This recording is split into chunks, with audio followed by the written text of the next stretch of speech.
Let's talk about something that may seem harmless at first glance. Clutter. Now, I want you to think about your bedroom for a moment. Your most personal space, the one place where your body and your mind are meant to find rest, peace, and renewal.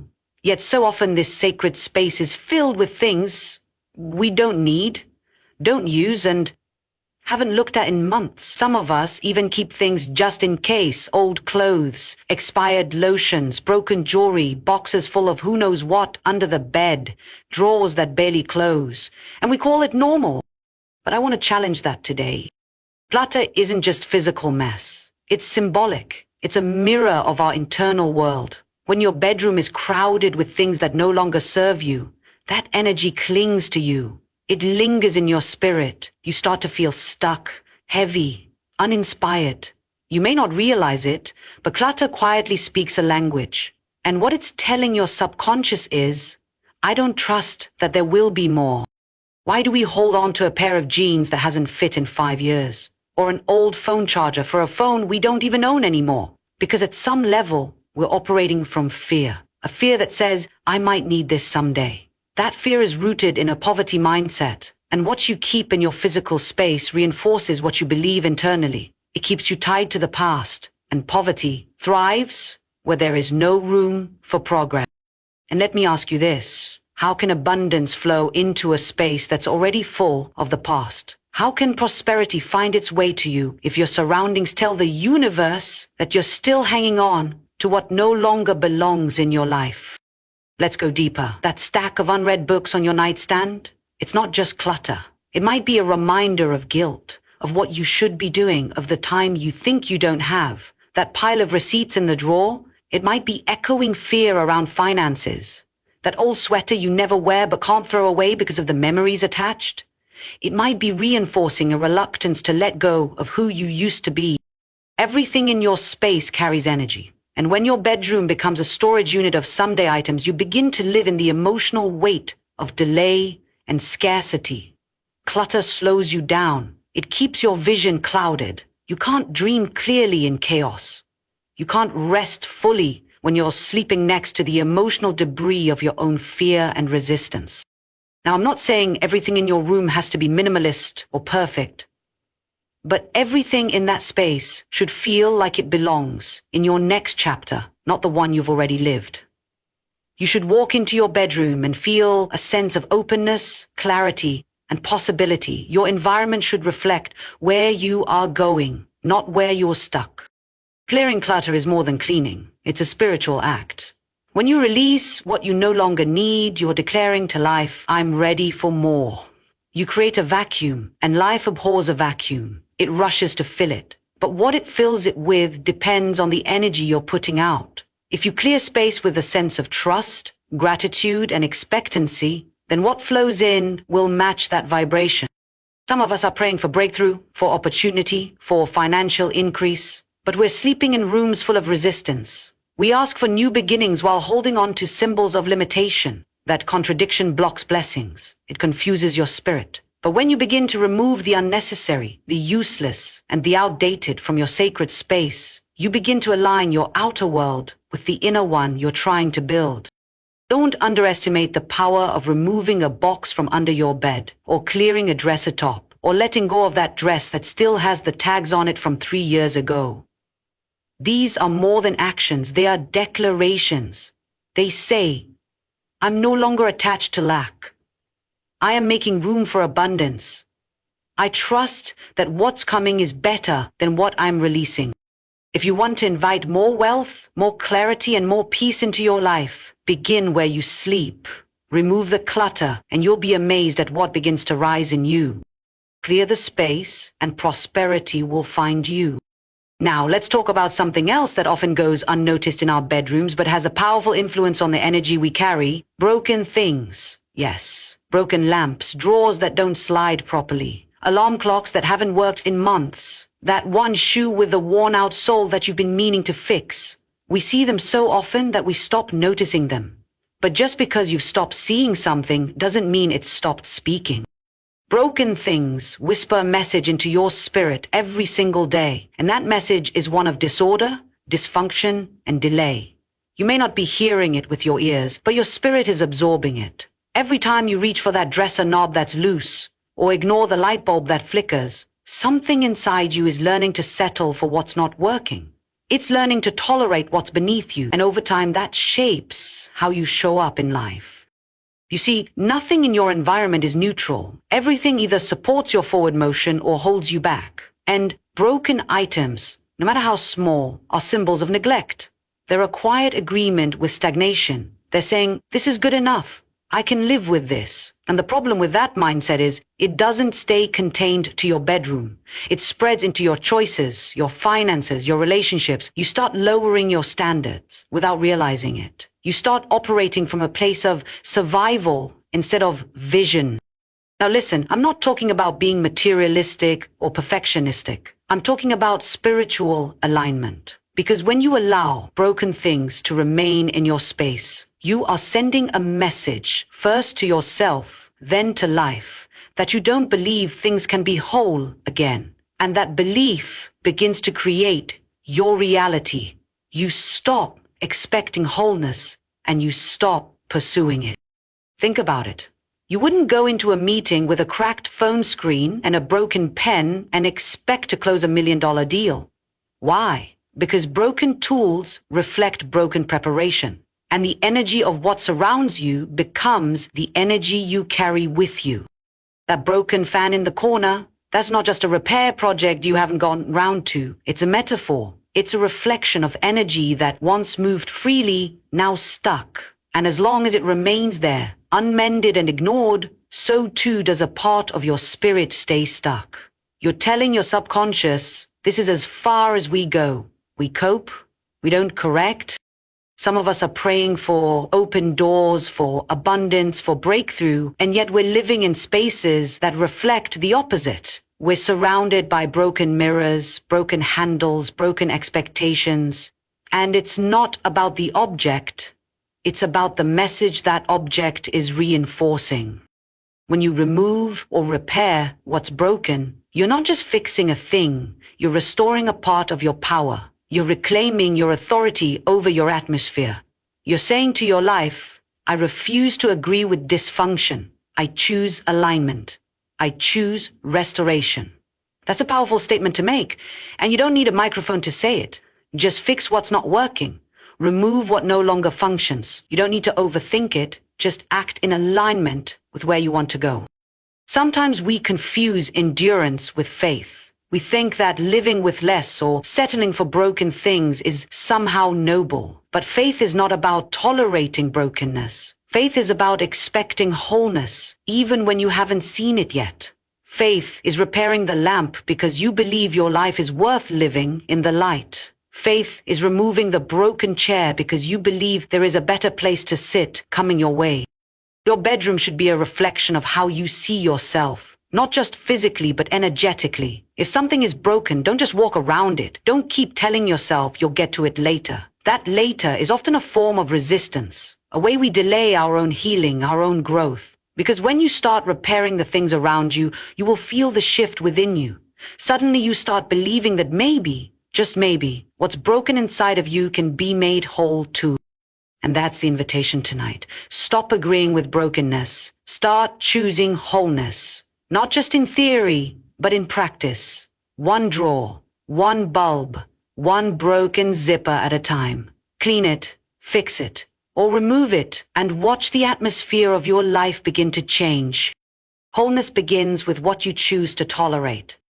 Let's talk about something that seems simple, harmless even, but carries more spiritual weight than most people realize. Mirrors, specifically mirrors that face the bed. Now, I know what you might be thinking. It's just a mirror. It reflects things. What harm could it possibly do? But hear me clearly. What seems innocent in the physical can carry great consequence in the spiritual.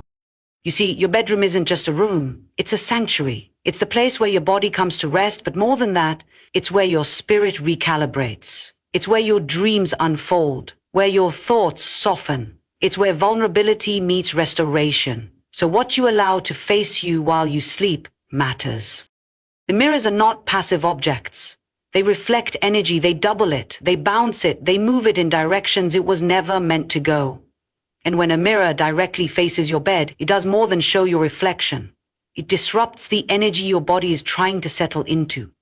Your nervous system may not understand what's happening, but your spirit does.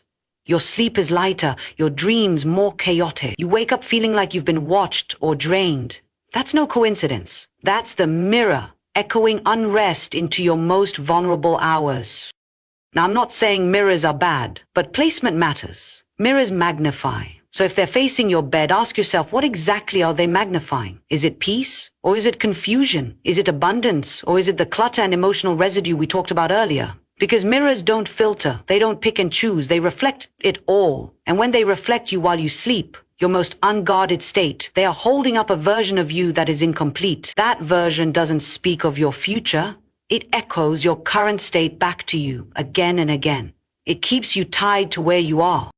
Some traditions teach that mirrors facing the bed steal your energy. Whether you take that literally or symbolically, the truth remains. Anything that interrupts your ability to fully rest is robbing you of power. That's not just about sleep. That's about clarity, direction, provision. Because when your rest is shallow, your perception becomes clouded. You start missing opportunities, doubting yourself, reacting instead of responding. And all of that begins in the atmosphere where you rest. Your bedroom should be a place of stillness, not surveillance. You should feel covered, not exposed. But when a mirror faces the bed, it creates a sense, subtle but real, that you're being observed. It doesn't let your spirit fully settle. It invites performance into a place that was meant for privacy. It makes you conscious of your image, even in sleep. And that awareness chips away at the peace that rest is supposed to bring. Now here's where it gets deeper. Mirrors not only reflect what is, they can also double what's present. If you've got chaos in your room, the mirror is doubling it. If you're sleeping next to financial stress, emotional tension, spiritual doubt, those energies are being amplified. A mirror doesn't judge.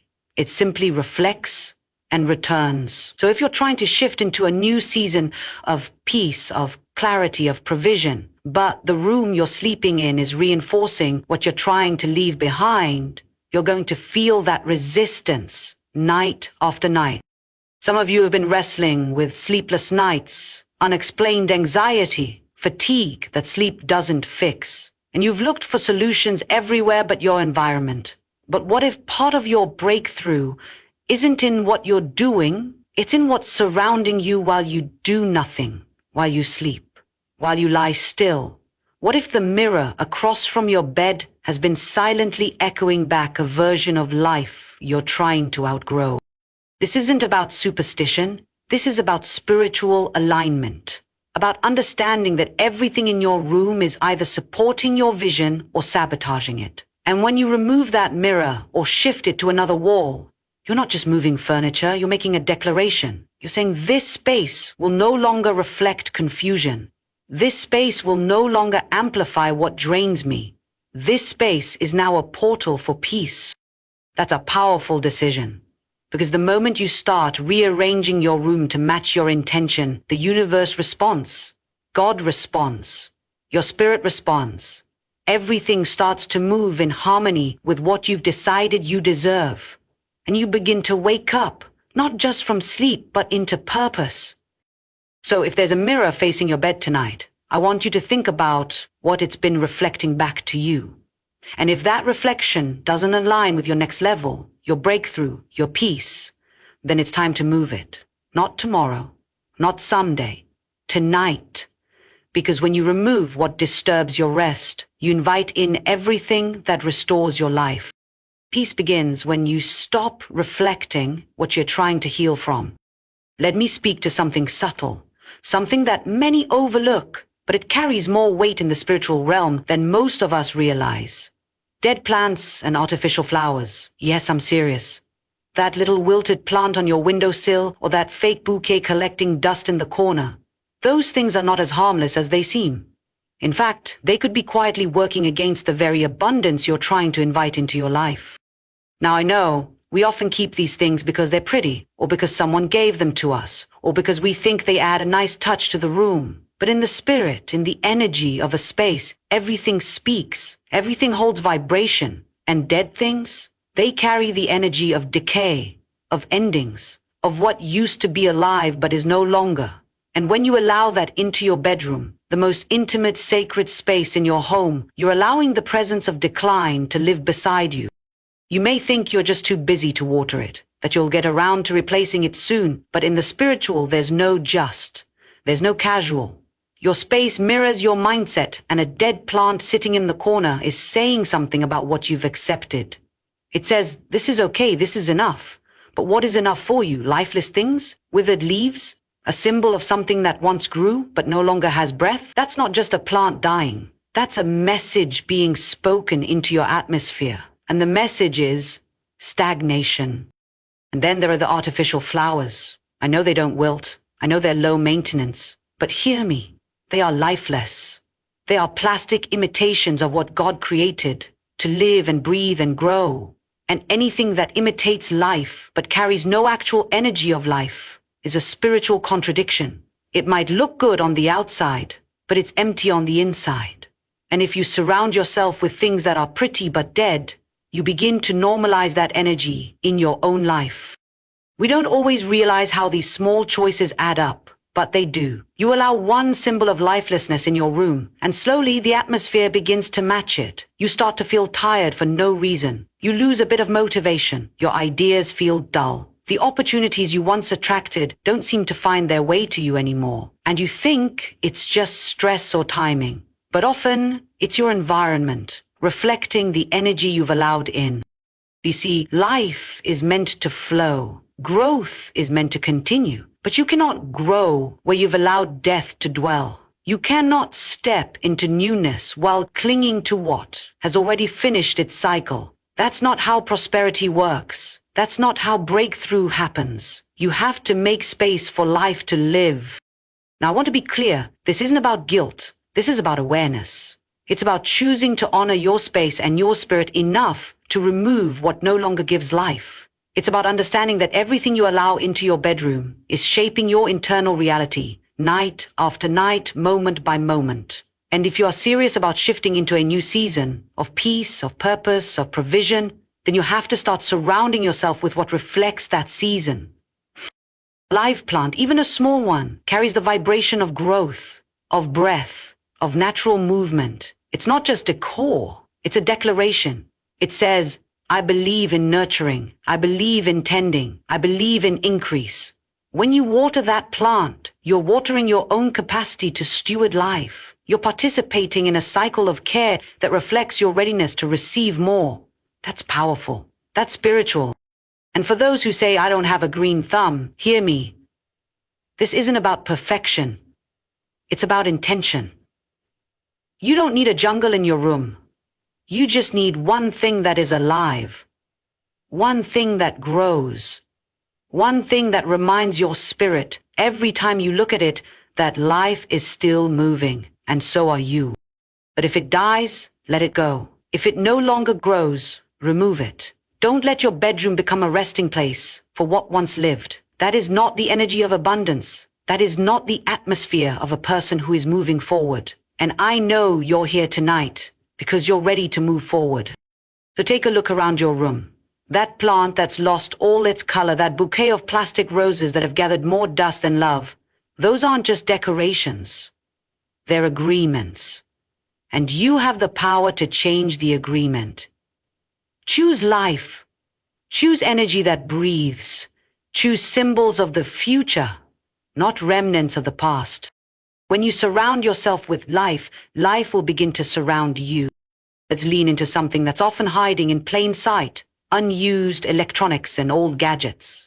That drawer full of tangled cords, outdated phones, broken headphones and chargers for devices you don't even own anymore. That old TV in the corner you haven't turned on in 2 years. The printer collecting dust that hasn't worked since before the pandemic. We keep these things because we think, maybe I'll need this one day. But let me tell you something. Someday's a trap. And that kind of energy, it clogs your atmosphere. It invites delay. It attracts poverty. Now, I'm not talking about living in fear of technology. I'm talking about alignment. I'm talking about what happens when you allow your space to fill up with items that no longer serve you, especially things meant to transmit power, communicate, or connect, but are now completely inactive. Unused electronics carry a specific energy. They are objects designed for movement, for exchange, for input and output. But when they're just sitting there, silent, broken, outdated, they become stagnant. And stagnation is where abundance goes to die. Your bedroom is where your mind should rest. It's where your body should restore. So when you surround yourself with electronics that no longer function, you're creating an atmosphere of disconnection. These objects were once vessels of creativity and connection, but now they're nothing more than reminders of what used to work. And that's a dangerous energy to sleep beside, because your spirit picks up on it. It begins to associate your personal space with inactivity, with failure, with things that are no longer evolving. Some of us are trying to move forward in life while being surrounded by the past. You're trying to upgrade your thinking, but you've got the old phone you used during one of the hardest seasons of your life still sitting in a drawer. You're trying to grow your income, but there's a broken laptop in the closet filled with memories of struggle, of lost work, of days when you didn't believe in yourself. And you think these things don't matter, but they do. They hold energy. They hold memory. And your space holds onto it even when you've forgotten. You see, abundance isn't just about money. It's about movement. It's about flow. It's about making room for the new while honoring what was, but not clinging to it. Old gadgets, unused devices, they act like anchors. They keep you tethered to outdated systems, both in your environment and in your mind. And I'm telling you tonight, you cannot walk into the next level of your life while dragging around the weight of old tools that no longer have power. There's something else too. Many of these items, even when off, still carry energetic noise. TVs especially bring in frequencies even when you're not watching. If it's in your bedroom and it's not serving your rest, it's serving your distraction. It's serving as a portal for static. And let me tell you, static is the enemy of spiritual clarity. When you're trying to discern direction, when you're trying to build something sacred, you need stillness, not interference. Your environment either invites peace or it pollutes it. And peace is expensive. It's not loud. It doesn't fight for your attention like your phone does. Peace is subtle, but it's powerful. And if your bedroom is filled with blinking lights, unused gadgets, or that blinking router you've stopped noticing, then you've made space for noise where there should be rest. And the price you pay is clarity. Some of you have been asking why you feel tired even after 8 hours of sleep. Why your mind races when your body lies still. Why your ideas feel distant. The answer might not be in your schedule. It might be in your surroundings. It might be in the outdated tech that's been quietly holding you in an energetic loop. Because what you allow to sit dormant around you will eventually echo inside of you. And what sits in your room long enough starts sitting in your spirit. You want new ideas? Clear the cords. You want financial flow? Remove the broken devices. You want alignment? Let go of the electronics that no longer belong. Because when you create space for life to flow, life will meet you there. God can't pour into what you won't make room for. So give your space a reset. Not just to be tidy, but to be tuned in to peace, to progress, to purpose. Remove the things that don't power you anymore, and your life will begin to recharge. Let's talk about something that seems so ordinary, so harmless, that most people never question it. But in the spirit, it can hold the power to keep your life in a cycle of lack. I'm talking about keeping shoes under your bed. Not on a rack, not tucked neatly in a closet, but stashed underneath your bed, hidden in the shadows, out of sight, but never out of spiritual reach. Now I know what you're thinking. What does it matter where I keep my shoes? But I want you to hear this with your spirit. The placement of things in your environment reveals the placement of things in your life. When you store something under your bed, especially something that's walked through dirt, dust, hardship, it carries the energy of where it's been. Shoes are symbolic. They walk you through seasons. They carry the imprint of every place you've stepped. And when you place them under your bed, where your soul comes to rest, you allow the residue of where you've been to rest with you. That is not the posture of someone stepping into abundance. There's nothing accidental in the spirit. Everything carries a message. Your bed is sacred space. It's not just where you sleep, it's where you dream, where revelation visits, where rest renews. It's the place where the unseen realm meets your vulnerability, and you must guard that space. You must be intentional about what lies beneath it, because whatever is under you while you sleep speaks into your life. It may not have a voice, but it has energy. And energy doesn't lie. Shoes under the bed represent unresolved journeys, delayed destinations, paths walked that haven't been released. Some of you are stuck, not because you lack vision, but because your environment is tethering you to old roads. You're trying to move forward, but every night your body lies above the very thing that walked through old pain, past failure, rejection, regret. And that energy is still speaking. It's still present, still influencing the atmosphere of your rest. And let me say this, disorder under the bed becomes disorder in the spirit. Clutter in the unseen places of your room leads to clutter in the unseen places of your heart. When we shove things under the bed, we do it because we don't want to deal with them. It's a place to hide what we don't want to see. But spiritually, what's hidden still has influence. You cannot walk in divine clarity when there are unresolved items beneath your resting place. And it's not just about physical shoes. It's about what they represent. The relationship you walked through that still lives in the energy of those souls. The job you left but haven't let go of in your spirit. The season that was painful and the shoes that carried you through it are still right there beneath you, whispering stories of survival when you're trying to live in overflow. You can't walk in newness while you're sleeping over reminders of the old. If you knew what kind of release would come from clearing under your bed, you'd do it tonight. Because removing those shoes isn't just about cleanliness. It's a prophetic act. You are saying, I release what carried me through pain. I bless what brought me this far. But I don't need it resting under me anymore. It's a shift. And shifts don't need fanfare. They just need obedience. The enemy doesn't need chaos to win in your life. He just needs you to settle for little compromises. He just needs you to normalize spiritual disorder, to keep sleeping over things that represent confusion, to stay unaware of how the physical and the spiritual are connected. But I'm telling you tonight, awareness is your weapon, and alignment is your breakthrough. When you remove those shoes, you're making room for peace to rise, for rest to settle, for dreams to flow without interference. You're clearing a path, even in your sleep, for heaven to meet earth in your life, for ideas to come without distraction, for healing to visit without delay. That's what alignment does. It invites divine order, and divine order always attracts abundance. So if you've been wrestling in your sleep, feeling spiritually sluggish, unclear, disconnected, it might not be what's happening in your schedule. It might be what's sitting in the shadows beneath you. Don't ignore it. Don't minimize it. Look under your bed tonight. Bless what you find. Let it go. And create a space that aligns with the future you've been praying for. Because when you remove the weight of where you've been, you make space to walk freely into where you're going.